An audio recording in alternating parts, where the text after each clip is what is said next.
Hi, Black River. My name is Brooke Gifford, and I'm a licensed social worker working as a therapist from Ohio Guidestone at Black River Local Schools. Normally during the school year, I'm within the schools serving kids from kindergarten all the way up through 12th grade. And I do groups, I do individual sessions, I will do home visits, things like that throughout the school year.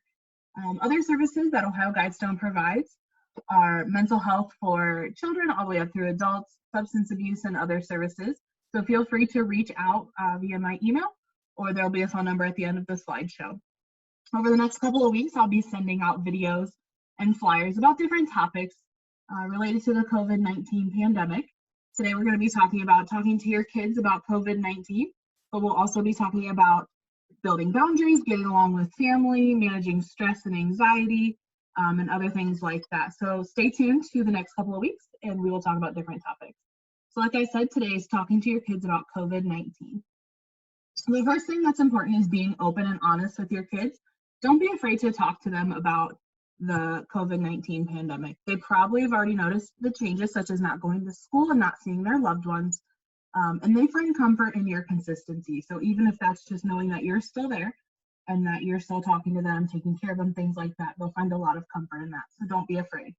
Use age-appropriate language. Some buzzwords include virus, pandemic, social distancing, and especially the younger kiddos might not understand what all of that means. So breaking it down in terms they understand. So virus might be getting sick, or social distancing might be only talking to people over FaceTime, things like that. Also important is to keep it simple, stick to the facts. Leave politics out. It can create more anxiety in a situation that isn't necessary, especially for younger kiddos with topics they don't really understand or it doesn't really matter to them at this point. Be careful of media consumption and limiting it to an appropriate level. There's a lot of positive going on, but there's also a lot of negative that the media does portray, especially like tickers at the bottom that say death rates and things like that. So limiting age-appropriate media consumption. Leave adult conversations to adults. Obviously, adults are stressed about a lot of different things going on related to this, such as finances, jobs, statistics, and things like that. But being careful to have adult conversations with adults when children won't be around to hear it, just to reduce any added stress. It's okay to not know all the answers, and it's okay to tell your kids that.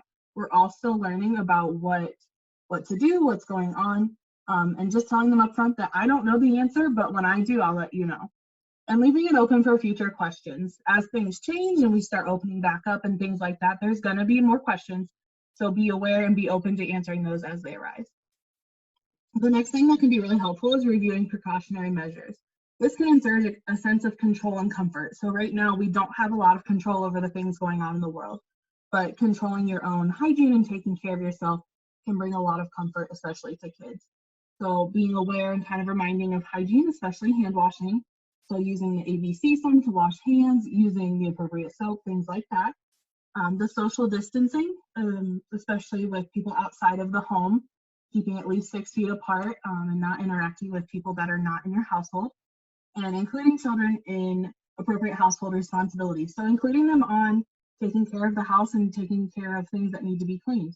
Obviously age appropriate, but make it fun too. Make it a game or earn rewards for completing different chores and things like that.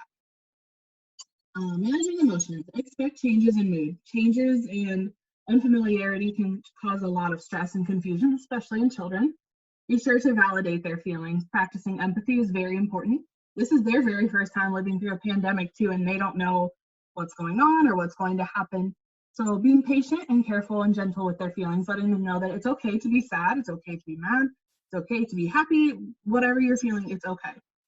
Finding healthy ways to cope for your child, but also as a family. So using different things like art, movement, journaling, talking, any way that will keep your family healthy, but also expressing feelings.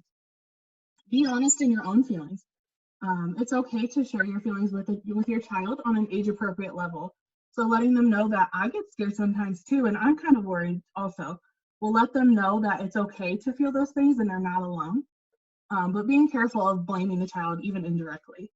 So sharing that you're really stressed about homeschooling them or finding childcare, things like that can give a sense of indirect blame on a child and kind of make them feel shameful when they don't need to. Use this time to incorporate new healthy habits. So a lot of families have more time to spend together as a family. So using it to incorporate new habits, new routines, things like that to keep each other healthy can really help with managing emotions. Also, don't forget to stay positive. Remind your child and yourself that this is all temporary. Eventually, we will get to a place of normalcy where we go back to school and work and seeing family members. Remind your child that recent changes are helping us stay safe. So even though closing the schools and not seeing different friends and family feels really weird, it's our way of keeping us safe. Don't forget to share stories of hope. So sharing those videos of social distancing celebrations with people driving by for birthdays and things like that. And also reminding your child that communities are working together to solve little problems along the way. So helping out with food distribution and different things like that. The sidewalk art on the ground and different, pictures and windows and things like that can really instill hope in your family. Like I mentioned earlier, Ohio Guidestone is still taking referrals. We are still open. A lot of our services are over telehealth right now. But a phone number is listed, 440-234-2006. That's our general line to get more information on services. And to end this video, I'm going to share a story written by Manuela Molina about the coronavirus, just kind of sharing on a more kid-appropriate level that would help them understand kind of what this is and what's going on. I'm just going to read this a little bit. You can find this story to download at www.mindheart.co. Hello, I'm a virus. My cousins are the flu and the common cold, and my name is coronavirus. I love to travel and to jump from hand to hand to say hi. Have you heard about me? And how do you feel when you hear my name?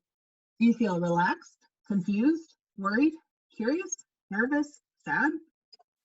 Sometimes adults get worried when they read the news or see me on TV. But I'm going to explain myself so you can understand. When I come to visit, I bring difficulty breathing, fever, and cough. But I don't stay with people for very long, and almost everyone gets better. Just like when you get a scrape on your knee and it heals. Don't forget, the adults who take care of you will keep you safe. And you can help too, by washing your hands with soap and water while singing a song. You can sing your favorite song, the happy birthday song, or the alphabet song. Also, by using hand sanitizer and letting it dry on your hands. Without moving them, count to 10. 1, 2, 3, 4, 5, 6, 7, 8, 9, 10. Once your hands are dry, you can get back to playing. If you do all that, I will try not to come, while the doctors work hard to find a solution that will allow me to say hi without getting you sick. So that wraps up our time today. Once again, check back in with different resources from Black River, and they will link you to my videos. Also be checking for flyers in the food distribution bags.